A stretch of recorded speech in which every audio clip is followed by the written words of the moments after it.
Porque la historia se lee, se escucha, se vive. Radio Educación y el Instituto Nacional de Estudios Históricos de las Revoluciones de México presentan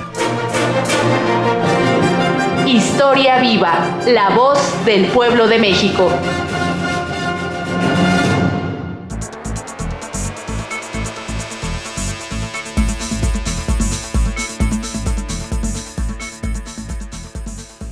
Pero muy buen día tengan todas y todos ustedes. Les doy la más cordial de las bienvenidas a Historia Viva, la voz del pueblo de México, un programa coproducido por Radio Educación y el Instituto Nacional de Estudios Históricos de las Revoluciones de México.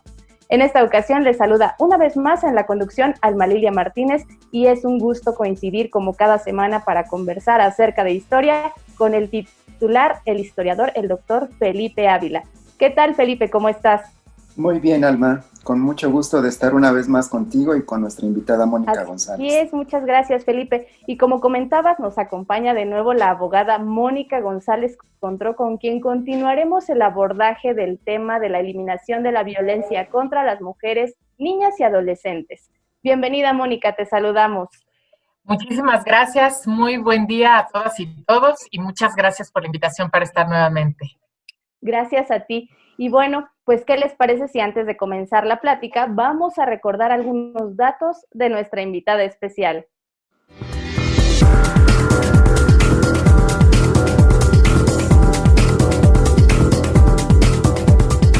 Mónica González Contró es investigadora del Instituto de Investigaciones Jurídicas de la UNAM, especializada en los derechos de niñas, niños y adolescentes. Es profesora de asignatura de la Facultad de Derecho y coordinadora del Diplomado sobre el Derecho a la No Discriminación.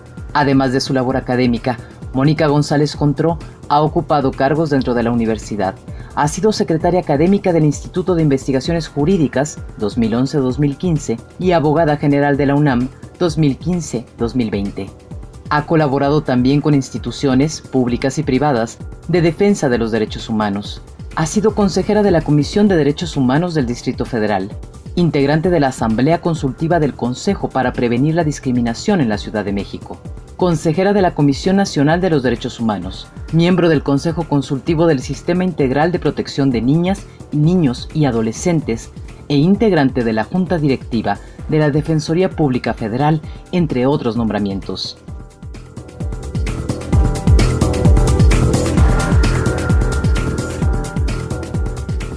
Y después de escuchar la semblanza de la jurista Mónica González Contró, continuamos en Historia Viva y agradecemos a quienes nos siguen por Facebook y Twitter de Radio Educación o en alguna de las estaciones que comparten nuestra señal en la República Mexicana. Y vamos a dar inicio al tema de hoy. Felipe, la semana pasada concluyeron los 16 días de activismo contra la violencia hacia las mujeres, pero sabemos que esta campaña debe estar presente durante todo el año, en particular con tantos factores de riesgo para la infancia. ¿Cuál es el panorama histórico del tema?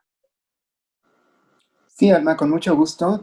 Como bien señalas, acabamos de terminar los 16 días de esta jornada de activismo contra la violencia hacia las mujeres, que creo que es un gran esfuerzo que merece muchísimo de llevarse a cabo. Y como bien dices también, pues yo creo que es momento de que no se restrinja esta actitud, esta conducta, esta búsqueda de combatir y eliminar esta práctica a unos cuantos días al año, sino que tiene que ser tal y como están las cosas, de los graves problemas que tenemos, que es uno de los más graves, pues tiene que motivar un cambio de conducta, un cambio en nuestra forma de ser cotidiana, en nuestra cultura, porque creo que, como vamos a ver en esta ocasión con Mónica González Contró, quizá el sector más vulnerable, más débil, más desprotegido de la humanidad en términos generales y de la sociedad mexicana en particular, sea el de la niñez. Y dentro de los niños, las niñas y las adolescentes tienen una situación todavía más vulnerable. Creo que, por desgracia, a lo largo de la historia, en todas las épocas, este sector de la población ha sido el que más ha sufrido el que más ha padecido violencia, rechazo, discriminación, abuso, explotación. Y pues todas y todos sabemos que las pequeñitas y los pequeñitos no tienen cómo defenderse. Es una responsabilidad de los adultos y de las instituciones y del Estado y de la legislación el garantizar la protección y la salvaguarda y el pleno goce de todos los derechos a los que estos pequeñitos y pequeñitas merecen en la vida. Y bueno, pues lo que vamos a hacer en esta ocasión es dar un panorama general histórico y de discusión de algunos de los temas presentes que son parte de la agenda nacional, porque pues desde que tenemos registro histórico en las fuentes más antiguas, de las que disponemos ya con mayor certidumbre histórica, que son las fuentes de la conquista y de la colonia del siglo XVI, pues ahí hay testimonios desgarradores de algunos de los testigos que presenciaron cómo la invasión y la colonización española fue una tragedia en todos los sentidos para las poblaciones originarias, cómo se llevó a cabo con violencia a través de una guerra cruenta, justificada por motivos religiosos, y que dentro de sus prácticas cotidianas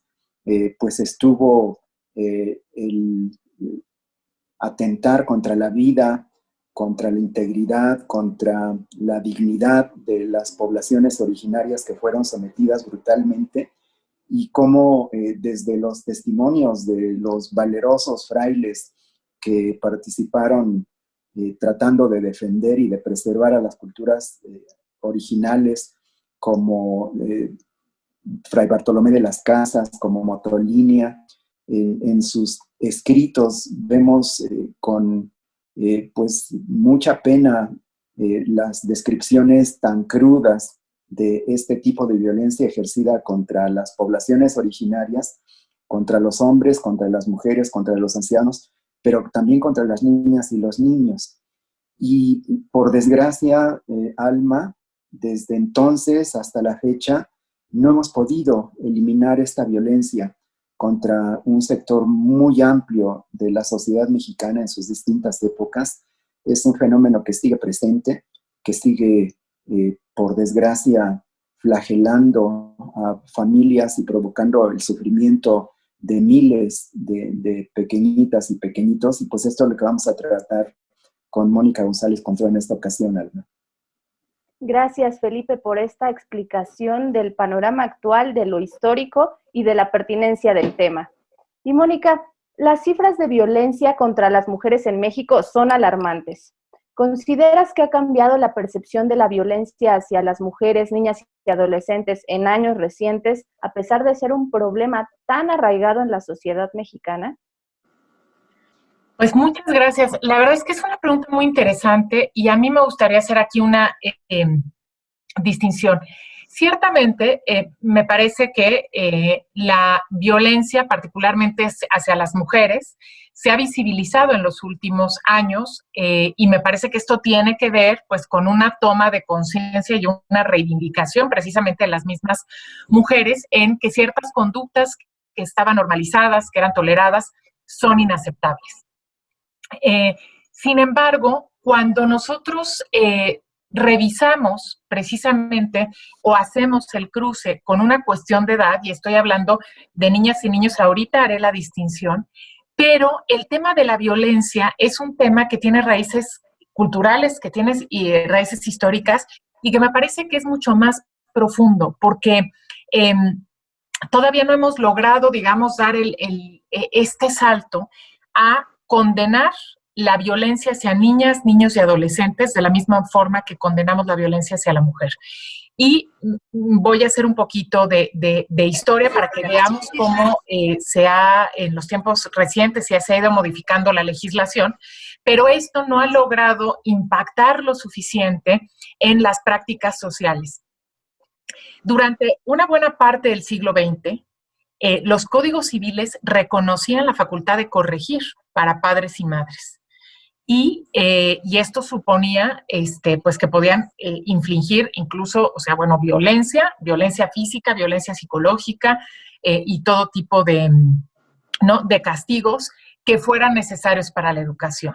Fue a finales del siglo XX en donde se empieza un poco a tomar esta conciencia, pues, de que el castigo corporal, de que la violencia, de que hay otras formas de educar y de que esto es contrario a los derechos humanos. Sin embargo, si nosotros vemos las percepciones sociales, es decir, lo que las personas piensan acerca de las prácticas para educar, ¿no? Hay una encuesta muy interesante que hizo la UNAM en 2015 en donde se les preguntó a las personas cuándo se justificaba golpear a una niña o un niño, y solamente poco más del 10% de las personas contestaron nunca se le pega, que es la única respuesta correcta, la única, ¿no? Entonces, tenemos pues que por un lado hay un marco normativo que fue cambiando, repito, a lo largo del siglo XX. Un hito muy importante es la Convención sobre los Derechos del Niño en 1989 y ratificada por México en 1990. Pero otra cosa son las prácticas culturales. Entonces tenemos pues que en tiempos muy recientes las personas piensan que la violencia, en particular los golpes, ¿no?, que es una de las formas más claras, ¿no?, son necesarias precisamente para educar. Y también tenemos como una reminiscencia histórica que tiene que ver también con el origen de los mismos, de la idea de derechos humanos y de derechos subjetivos, en donde el varón adulto blanco propietario, ¿no?, que estamos hablando de las declaraciones del siglo XVIII, era el único titular de derechos y entonces tenía una potestad sobre su familia, sobre su mujer y sus hijos, ¿no?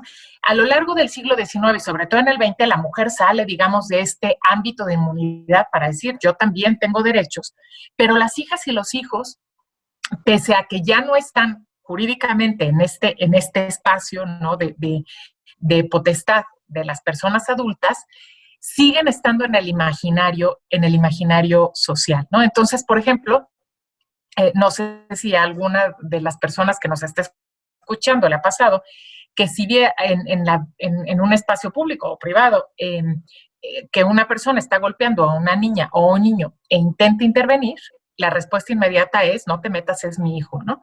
Es decir, se considera a las niñas y los niños como una propiedad y esto tiene raíces históricas muy importantes. Entonces, tenemos un reto cultural muy, muy, muy relevante. Tan es así que en enero de este año, de 2021, se tuvo que publicar una reforma a la Ley General de Derechos de Niñas, Niños y Adolescentes y al Código Civil Federal para prohibir el castigo corporal y humillante. Imagínense ustedes, en 2021 tuvo que reformarse la ley, no tanto porque estuviera permitida esta conducta, desde luego que no, sino para ser mucho más explícito que ciertas formas de tratar a niñas, niños y adolescentes es incompatible con la dignidad humana, con su reconocimiento como personas, ¿no? Y esto es porque, bueno, por muchas leyes que se han aprobado y hay un derecho reconocido a la integridad física, a vivir libre de violencia, no logramos que las prácticas sociales cambien, ¿no? Y después, si hacemos el cruce, además, ¿no?, en las condiciones de discriminación con las niñas, vemos que a estas percepciones culturales se suma este otro factor de discriminación que es ser mujer y que tiene pues también impactos muy importantes. Por ejemplo, pues cuando se tiene normalmente en las familias que decidir si en condiciones económicas desfavorables, si hay que sacrificar alguna de los integrantes de la familia para que vaya a la escuela, normalmente son las niñas, ¿no? Las niñas también están a cargo de los cuidados domésticos, las niñas sufren también de esta discriminación en las escuelas, ¿no? De una discriminación mucho más estructural que las lleva, digamos, desde a tener mensajes sobre sus capacidades, a dedicarse a algunas, ¿no?, por ejemplo, algunas actividades en el momento de elegir la carrera profesional, ¿no? Entonces tenemos condiciones estructurales que son muy difíciles de erradicar y que sabemos, pues que, ¿no?, como yo les decía, estamos cargando con un gran bagaje histórico, pero tenemos que cambiar las prácticas sociales para cumplir los derechos humanos de específicamente las niñas, pues en el contexto de esta sociedad, pues que es una sociedad que discrimina a las niñas y los niños y a las mujeres. Gracias, Mónica, por este panorama tan amplio que nos das al respecto.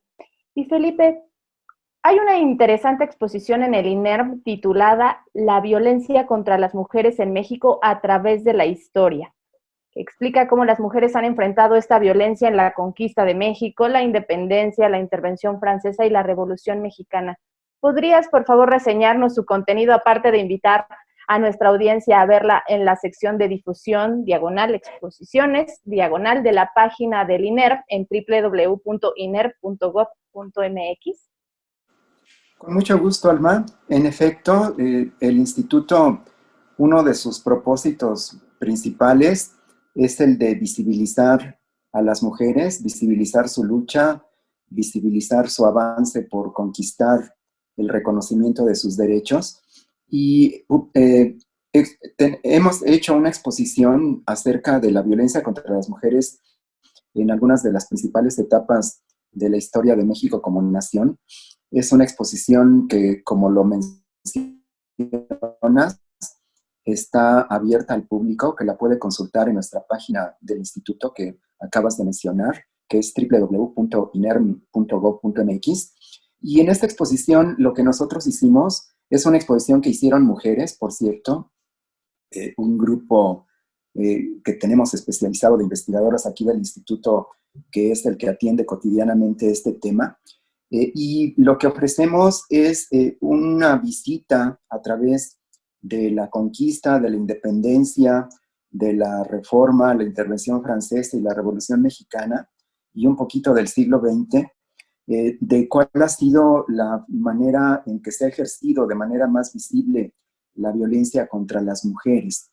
Desde la conquista, como comentabas hace un momento, pues una de las prácticas recurrentes por parte de muchos de los soldados españoles, europeos, que vinieron a conquistar, a someter y a colonizar estas tierras, pues fue una multitud de abusos en contra de la población originaria y particularmente contra las mujeres y contra las niñas y adolescentes. Como todas y todos sabemos, los conquistadores y colonizadores españoles sometieron a la esclavitud a la población originaria derrotada. Algunas comunidades sometidas fueron herrados como esclavos y fueron dados en propiedad a los conquistadores, que se convirtieron muy pronto en colonos. A Hernán Cortés y a otros de los principales conquistadores como Pedro de Alvarado, Núñez de Guzmán, se les asignaron pueblos enteros para que trabajaran en su beneficio personal. Se les dieron enormes superficies. El marquesado del Valle de Oaxaca, por ejemplo, Alma, comprendía desde el norte de lo que hoy es la Ciudad de México hasta las costas de Oaxaca, en una franja gigantesca en donde estaban las principales riquezas naturales, los lugares con mejor clima, con mayor vegetación, con mayor riqueza, pero además que eran lugares densamente poblados, con poblaciones originarias de distintas etnias, que fueron entregadas como encomienda a Hernán Cortés para que, a cambio de que los evangelizaran, pues trabajaran y tributaran para el Marqués del Valle, para Hernán Cortés y para sus descendientes. Y muchos de estos pobladores originales fueron entregados como esclavos. Después, cuando llegaron la población africana, ante la desaparición del 90% de la población indígena que estaba en este territorio, con una terrible mortandad, sobre todo debida no solo a la brutalidad de la conquista, sino a las múltiples enfermedades traídas por los europeos que no conocían los pobladores americanos y para los que no tenían defensas naturales, y que provocó quizá la mayor catástrofe demográfica en la historia de la humanidad, porque murieron en 100 años el 90% de los pobladores de estas tierras. Y entre las poblaciones que eran entregadas como esclavos y que eran sujetas a explotación sexual, pues eran las mujeres indígenas primero y después africanas. Y esta costumbre permaneció durante mucho tiempo. durante prácticamente toda la colonia. Y bueno, después de estos 300 años que se muestran en la exposición, también ofrece un panorama general de la violencia contra las mujeres durante la independencia, sobre todo contra las mujeres insurgentes, contra las mujeres que alzaron su voz y que se comprometieron con tratar de obtener la independencia de la Nueva España, igual que aquellas mujeres valerosas que lucharon contra la intervención francesa, contra el ejército que era el más poderoso del mundo en esa época, y después durante la Revolución, en donde tenemos ya muchos más testimonios, incluso testimonios directos de mujeres que vivieron en esa época y que sufrieron, porque esa es la palabra, sufrieron la Revolución en carne propia. Muchas de ellas fueron raptadas, fueron violadas, fueron obligadas a establecer relaciones maritales o extramaritales con los jefes de la revolución de los distintos bandos, del ejército federal, pero también de los ejércitos revolucionarios. Muchas niñas que eran raptadas desde los 10, 12, 14 años y que eran obligadas a tener relaciones sexuales y a procrear familia, que pues estuvo mucha de ella desamparada durante la revolución. Y bueno, pues lo que hace esta exposición es mostrar un panorama general con imágenes, con textos directos de fuentes primarias que nos hablan directamente sobre esta violencia.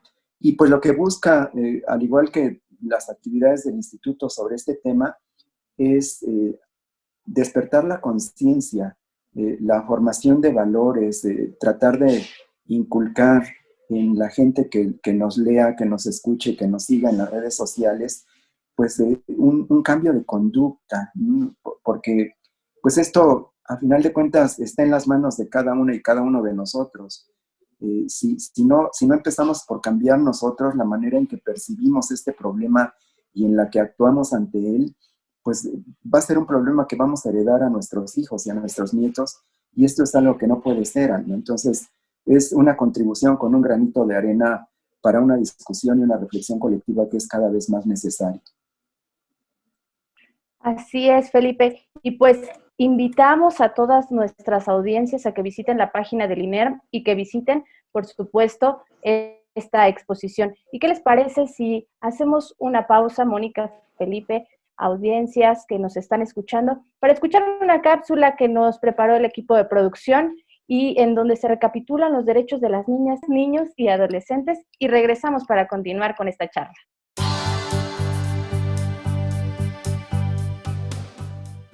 La protección de las niñas, los niños y adolescentes es un proceso histórico universal de largo alcance, que no ha sido fácil, pues se vincula al desarrollo de las sociedades y a la sinuosa evolución de la comprensión que han tenido acerca de los derechos de la niñez.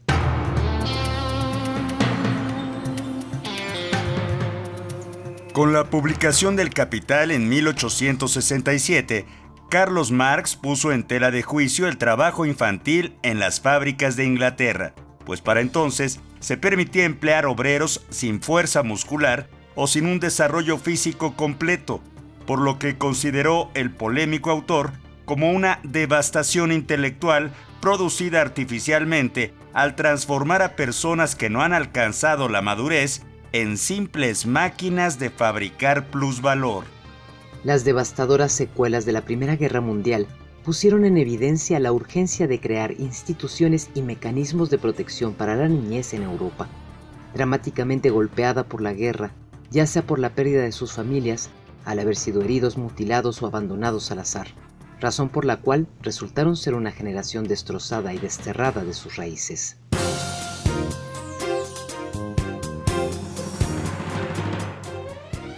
Con el nacimiento primero de la Liga de las Naciones y luego con la instauración de la Organización de Naciones Unidas, la protección de la infancia fue adquiriendo un carácter internacional que comprometió a todos los países miembros a suscribir acuerdos para su aplicación nacional. En organismos supranacionales, como son la Comisión Interamericana de Derechos Humanos, la UNICEF y el Programa de las Naciones Unidas para el Desarrollo, se ha llamado a respetar la variedad de razas, las diferencias de origen étnico y la diversidad cultural que prevalecen entre los niños del mundo, e incluso se ha planteado establecer mecanismos que aseguren la existencia de una igualdad de oportunidades para que los infantes puedan realizarse plenamente, así como su potencial humano, y con ello a que se genere una prosperidad plena compartida para todos. Sin embargo, la puesta en práctica de estos compromisos internacionales está llena de retos y dificultades para los países con rezago económico y cultural. En el México postrevolucionario, la infancia resultó ser el sector social más vulnerable y el que más había sufrido las consecuencias de la guerra civil. En 1921 se celebró en la Ciudad de México el primer Congreso Mexicano del Niño, que dio como resultado una serie de propuestas legislativas que favorecían su protección y que desembocaron, entre otras cosas, en la garantía de proporcionarle a la niñez educación básica obligatoria y la creación del Tribunal para Menores, fundado en 1926. La mirada del tribunal se centró en los niños pobres y en los transgresores de las normas de conducta. En el derecho laboral mexicano, que formalmente se inició con la promulgación de la Constitución de 1917, con su Declaración de Derechos Sociales, los menores merecieron atención especial. Se prohibía fueran utilizados para ejercer tareas laborales antes de los 12 años. Entre esta edad y los 16 años, su trabajo se sujetaba a condiciones protectoras similares a las aplicables al trabajo de las mujeres. Sin embargo, el trabajo infantil fue común entre las clases populares hasta bien entrado el siglo XX.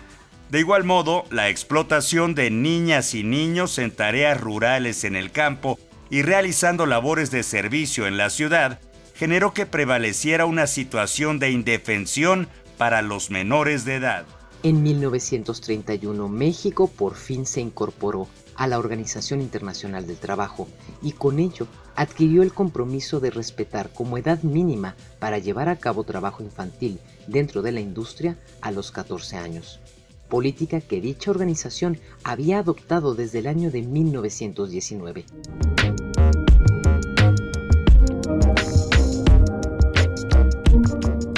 Desde mitad del siglo XX, la Asamblea General de las Naciones Unidas estableció la Declaración Universal de los Derechos Humanos, que establece que la maternidad y la infancia tienen derecho a cuidados y asistencia especiales. Todos los niños nacidos de matrimonio o fuera de matrimonio tienen derecho a igual protección social. En 1959, la ONU aprobó la Declaración Universal de los Derechos Humanos para los niños y el año de 1979 se proclamó como el Año Internacional del Niño.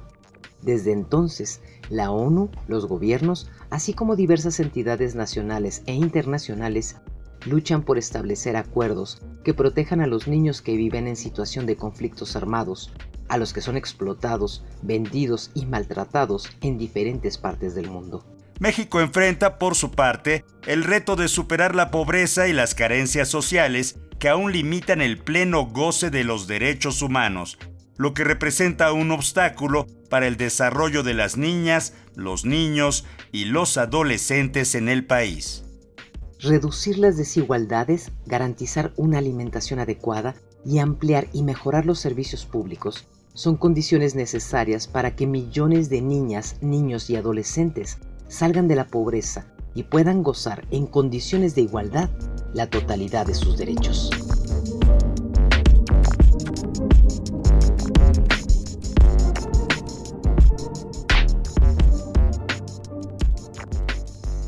Y estamos de regreso en Historia Viva, la voz del pueblo de México, un espacio para la difusión de la historia y el intercambio de ideas. En esta emisión con el tema de poner fin a la violencia contra las mujeres, niñas y adolescentes, y conversamos con la doctora y abogada Mónica González Contró y con el doctor Felipe Ávila.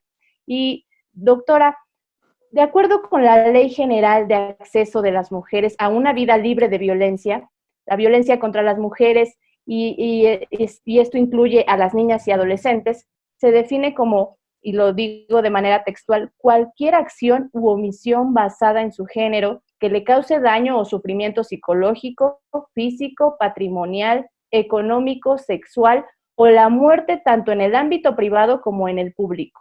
Sobre esto en particular, nos comentaste fuera del aire del emblemático caso de González Yuy y otros versus Ecuador, entablado por la Corte Iberoamericana de Derechos Humanos.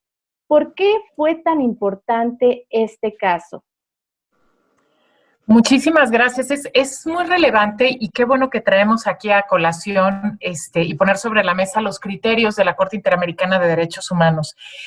Precisamente, y hay que decirlo, el primer caso es ya de hace 30 años, en donde la Corte Interamericana se pronuncia sobre los derechos de niñas y niños,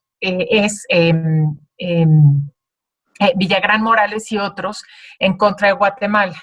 Y aquí, bueno, pues la Corte Interamericana por primera vez pues empieza a invocar la Convención sobre los Derechos del Niño, etcétera. Y a partir de ese momento ha habido muchos casos en donde se ha pronunciado sobre derechos de niñas, niños y adolescentes. Algunos, hay que decirlos, dos muy emblemáticos contra México. El caso González y otras contra México, que es el caso de Campo Algodonero. Se trata de las mujeres asesinadas en Ciudad Juárez. Una de las víctimas era una adolescente, víctima de feminicidio, y también, pues en ese caso se condena a México precisamente invocando esta doble protección, tanto el ser mujer como el ser una persona menor de edad, ¿no? Entonces, en este sentido, pues los instrumentos internacionales que protegen a las mujeres de una vida libre de violencia y la Convención sobre los Derechos del Niño. Y otro también muy importante es Rosendo Cantú contra México, que recordemos también que Valentina Rosendo es una mujer también que era adolescente con una niña que es víctima de violencia sexual por parte de integrantes del ejército, y México también es condenado precisamente por esta situación. Pero el caso de González Yuy y otros contra Ecuador es un caso, digamos, emblemático, porque es la primera vez que la Corte Interamericana de Derechos Humanos utiliza este criterio de interseccionalidad, que se le llama, y ahora lo vamos a explicar, para referirse a una niña víctima de violaciones a sus derechos humanos. Se trata de una niña que al nacer recibe una transfusión sanguínea y pues en esta transfusión contrae el virus del VIH. Y a partir de esta situación, ella sufre una discriminación múltiple, en primer lugar, pues porque se le niega, cuando en la escuela se enteran de que ella es portadora del VIH, que vive con VIH, la expulsan. La familia también tiene problemas, por ejemplo, para buscar un domicilio, porque las vecinas y los vecinos, cuando se enteran que la niña es portadora del VIH, entonces también las excluye. Y la Corte entonces condena a la Corte Interamericana al Estado de Ecuador precisamente utilizando este criterio de interseccionalidad. Y este es un concepto muy importante que se empezó a utilizar en los movimientos feministas pues del siglo pasado en Estados Unidos, en donde particularmente las feministas negras, las feministas afrodescendientes, empiezan a cuestionar, digamos, la reivindicación y la experiencia de ser mujer y de la discriminación por ser mujer, incorporando en este caso, pues, otros criterios, ¿no? Como, bueno, se decía la raza, que ya sabemos que no hay razas, pero el color de piel. Y ellas decían, no es lo mismo ser una mujer blanca que una mujer negra. La discriminación se vive de una manera distinta. Y después se fueron agregando también otros componentes, ¿no? Como pues la orientación sexual, ¿no? La condición socioeconómica, etcétera. Y entonces este concepto es muy interesante porque nos permite abordar precisamente este hecho de que la discriminación, la negación, la violación a los derechos es muy diferente cuando se juntan varias causas de discriminación. Y eso es de lo que hablamos cuando hablamos de la violencia hacia niñas y adolescentes, que a la condición de ser mujer, ¿no? Que puede tener una mujer adulta, que sabemos y hemos hablado desde el programa pasado, y en este, que es víctima de violencia precisamente por las condiciones estructurales, por una cultura que pues es muy permisiva y muy tolerante con las formas de violencia que la normaliza, pero a esta condición de ser mujer, que tiene que vivir con cualquier mujer en esta sociedad, se suma la condición de ser niña o adolescente, que, como habíamos dicho, pues presenta diferencias muy importantes que cuando una persona ya es adulta, ¿no? Pues desde está en una situación jurídica completamente diferente, ¿no? Y no me voy a meter demasiado a profundidad, pero sabemos que una persona menor de edad en México tiene incapacidad jurídica, no puede votar, no puede, o sea, no tiene derechos políticos, no puede adquirir bienes inmuebles, no puede contraer matrimonio, y entonces, y está sometida además, que esto también es otro tema de discusión, a la patria potestad, es decir, a las decisiones que toman las personas adultas, padres, madres, tutores o personas cuidadoras sobre, pues, su vida, ¿no? Y entonces, esta suma es una suma a la condición de ser mujer, ¿no? Y la vulnerabilidad de ser persona menor de edad, ¿no? Que vemos manifestada en muchísimas, incluso decisiones que se toman respecto de las niñas y adolescentes y pues efectivamente, ¿no? De esta condición de violencia que se vive estructuralmente. Gracias, Mónica, por profundizar en este punto, de este caso y de otros en la violación a los derechos humanos. Y Felipe, con mucha rabia hemos conocido en días recientes que continúa el grave problema de la venta de niñas y adolescentes, indígenas o no, en diversos estados de la República. Y se argumenta muchas veces que es parte de las leyes de usos y costumbres en comunidades indígenas, pero que vulnera por completo las garantías constitucionales. Platícanos cómo ha estado presente esta práctica a lo largo de la historia.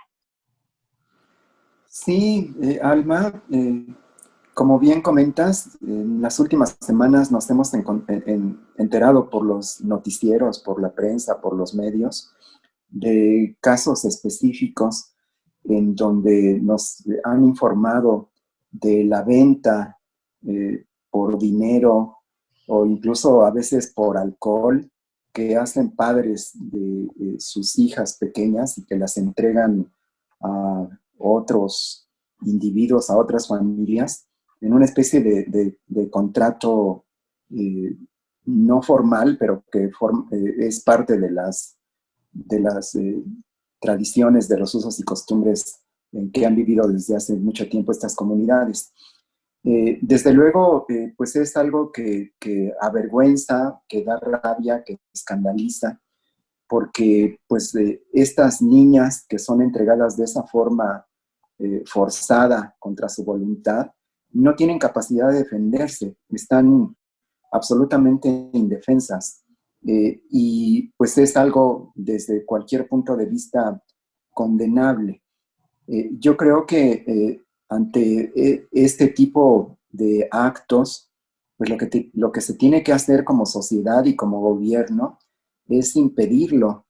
Y no creo que sea justificación el que se amparen en que son sus usos y costumbres, porque hay cosas que si bien son importantes, son valiosas, es algo que forma íntegramente parte de su identidad histórica, sus formas de organización, sus representaciones políticas, sus formas de trabajo, sus vestidos, sus ceremonias, sus rituales, sus creencias. Pues esto, yo creo que su lengua misma es algo que representa valores positivos. Pero este otro tipo de prácticas, yo creo que desde ningún punto de vista son justificables y no se deben permitir. Yo creo que el Estado tiene ahí la obligación, y nosotros como sociedad también, de intervenir para impedir que sigan cometiéndose estos actos. Y además de esto, Alma, creo que está muy, muy relacionado. No solamente son los usos y costumbres de las comunidades, también es la penetración del crimen organizado y la trata de personas, la prostitución infantil, el tráfico de órganos, que también nos hemos enterado en los años recientes que siguen cometiéndose y que siguen teniendo en esta población infantil a uno de sus objetivos más vulnerables y más alcanzables, y que constituyen unos crímenes que de verdad no tienen ninguna manera de entenderse, ni siquiera racionalmente. Son prácticas que nos avergüenzan como sociedad y que no podemos seguir permitiendo, y que por desgracia pues sabemos que hay zonas, sobre todo en regiones indígenas del centro y sur de la República Mexicana, aunque no solamente, en donde pues la indefensión social ante la que se encuentran estas comunidades, pues las hace presa de estas actitudes criminales, y también de la perpetuación de estos hábitos que deben de erradicarse, yo creo, sin duda, Alma. Gracias, Felipe. Y respecto a este punto, Mónica, ¿cómo entender desde el derecho estos sentidos opuestos entre la Constitución, por ejemplo, sus artículos 1 y 4, en relación con las leyes de usos y costumbres y la venta de niñas y adolescentes? Pues es una pregunta muy interesante y me parece que habría, digamos, que desdoblarla, porque hay ciertas prácticas, digamos, que son contrarias a los derechos humanos y al reconocimiento de la dignidad de las personas, como sería el caso de las niñas, digamos, de la venta de niñas, o de los matrimonios concertados en el caso de niñas, que por supuesto son prácticas intolerables, que no tienen compatibilidad alguna con la Constitución y con una visión del enfoque de derechos. Yo, de repente,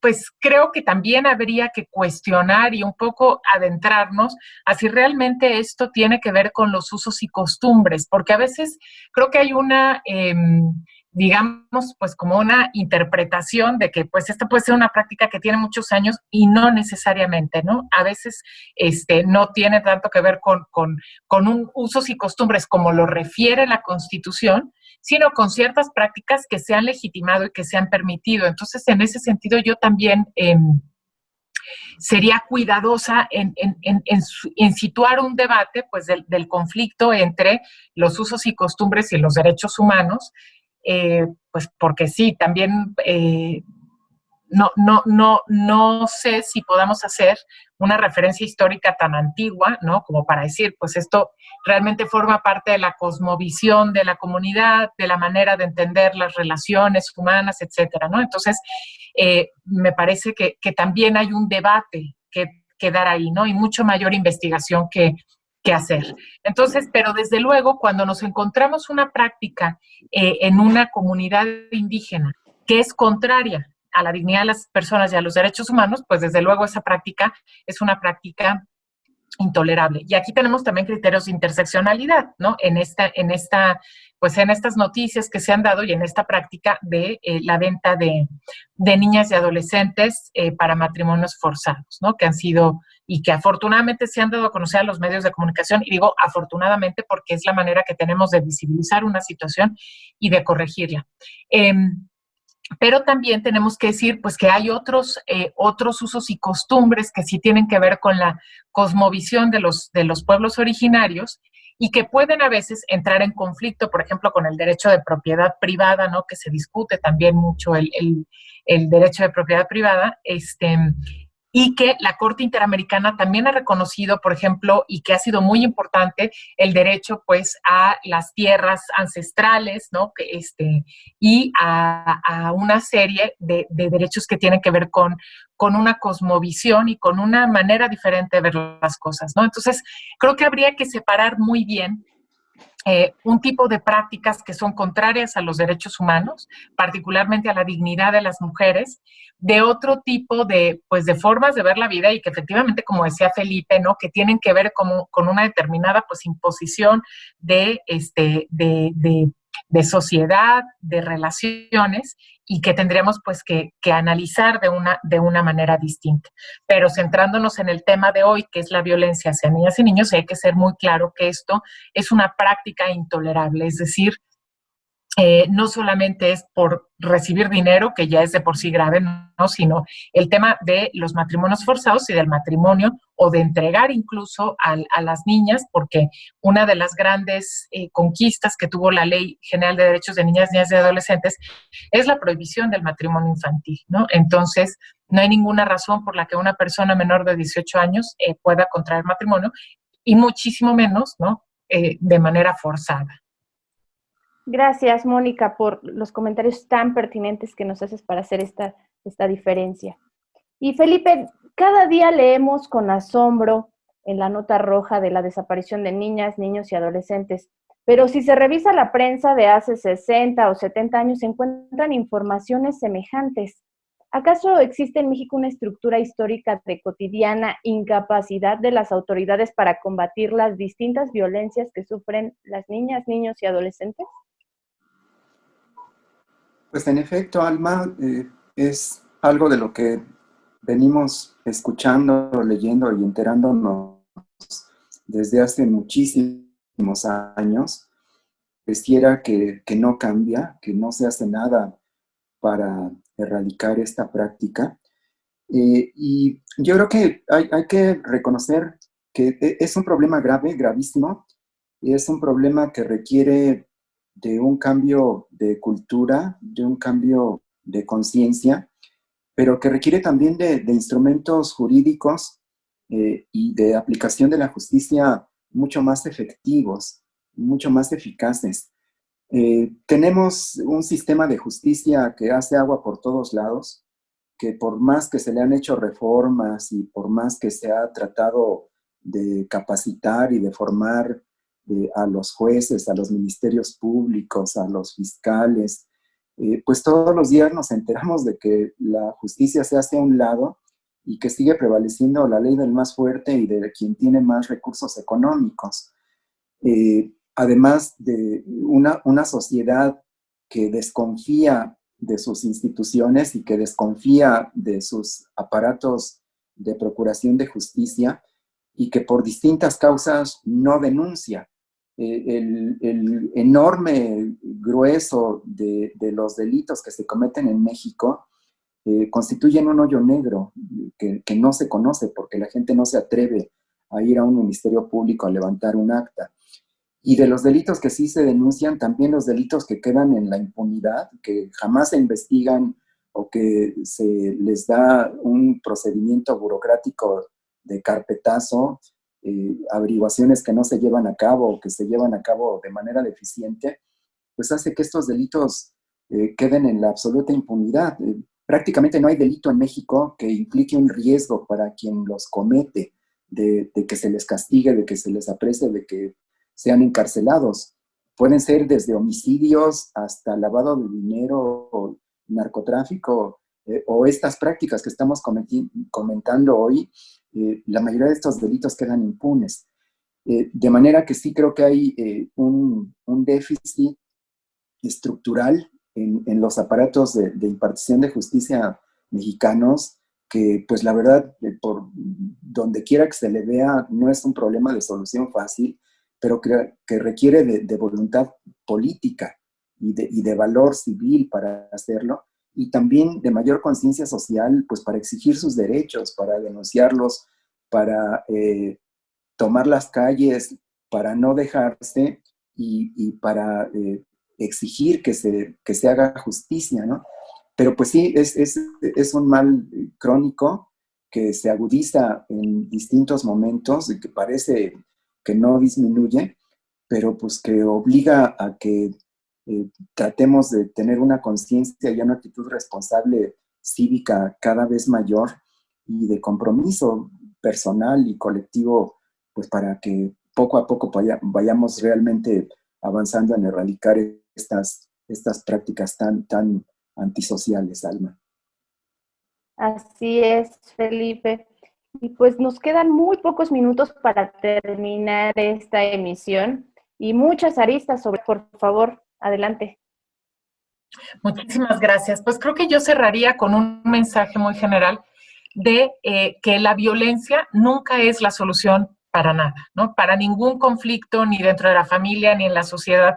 La violencia no es la solución. Y agradecemos ya para finalizar a la doctora Mónica González Contró por su tiempo y por compartir sus conocimientos en este espacio. Gracias, Mónica. Muchísimas gracias, al contrario, por la invitación y por el espacio. Felipe, nos encontramos en una próxima emisión. Ok, con gusto. Y agradecemos a todos su amable participación esta tarde. Queremos recordarles que este programa es una coproducción de Radio Educación y el Instituto Nacional de Estudios Históricos de las Revoluciones de México, cuyo objetivo es poner a su alcance la historia viva de nuestro país, así como las grandes transformaciones a través de sus protagonistas. Por favor, entra en contacto con nosotros en @historiaviva en Facebook y en INER fanpage. Y quédese en sintonía con Radio Educación.